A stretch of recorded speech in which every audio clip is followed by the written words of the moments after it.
They told us the future of food was clean, ethical, and transparent. What they didn't tell us is that it might already be cloned.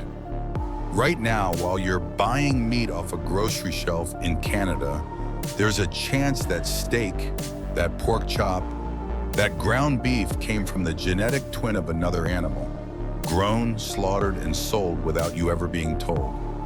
No label, no warning, no choice. In 2025, Health Canada quietly moved to change how cloned animal meat is handled in the food supply. For decades, anything derived from cloning had to pass through a special novel foods review process, where regulators examined its safety, long-term effects, and potential impact on the environment. But now, the proposal says cloned meat from cattle and swine and their offspring no longer need that kind of scrutiny. In simple terms, if it looks like normal meat, tastes like normal meat, and tests like normal meat, it can be sold as normal meat.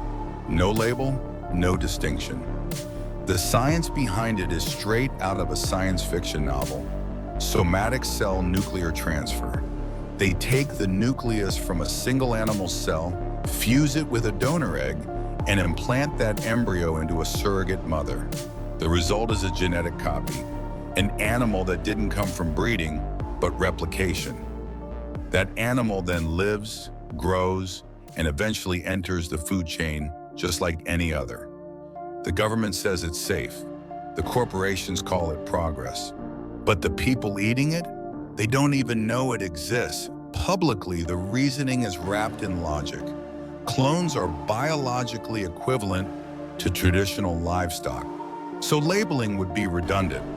But privately, critics are asking, if that's true, why not label it anyway?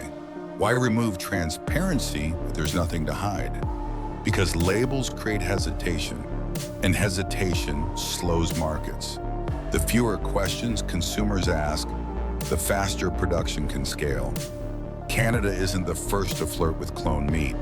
The US FDA declared cloned animal products safe years ago, but consumer backlash kept most producers from selling them openly. Canada's policy, on the other hand, doesn't even ask for permission. It gives it. And that subtle difference changes everything. The consultation period for this policy ended quietly. No headlines, no big press coverage, buried on government websites while the public looked elsewhere. A handful of farmers, scientists, and advocacy groups responded, warning that transparency should never be optional in a food system built on trust. One organic producer called it what it is, a betrayal of consumer choice. But the timing matters. Global food systems are shifting fast. Lab-grown meat companies, synthetic dairy startups, and cellular agriculture labs are racing to redefine what we eat and how it's made. Cloning doesn't make the same noise, but it fits the same narrative: control. Predictable herds, identical traits, controlled supply chains. No randomness, no risk, no surprises. In corporate terms, that's efficiency. In human terms, it's a quiet rewrite of nature itself.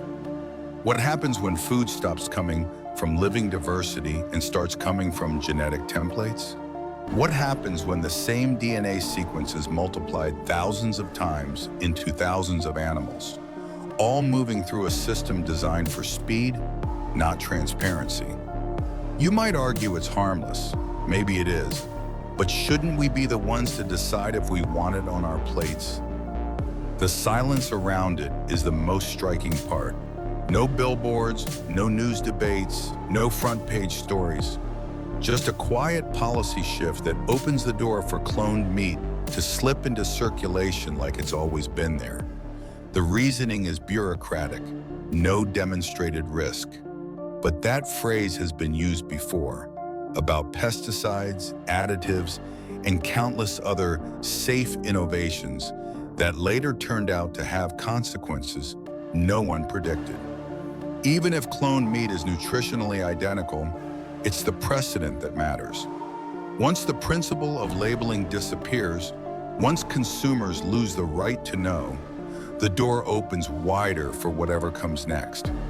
Lab-cultured proteins, synthetic dairy, engineered fish, all could be normalized without transparency, folded quietly into the supply chain under the guise of efficiency. And yet, the public conversation is non-existent. Ask the average Canadian what they think of cloned meat, and they'll probably laugh, assuming it's not real. Ask them if they'd eat it knowingly, and most would say no. But that's the trick.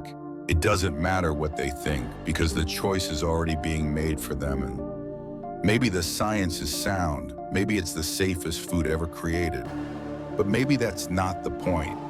Maybe the real issue is how easily this kind of transformation can happen without anyone noticing. The regulators know, the corporations know, the producers know, but the people eating it don't. They told us the future of food would be transparent. They just never said we'd be the last to know. You be the judge. If you're awake, you already know what to do. Hit the link in our description and join our free underground newsletter.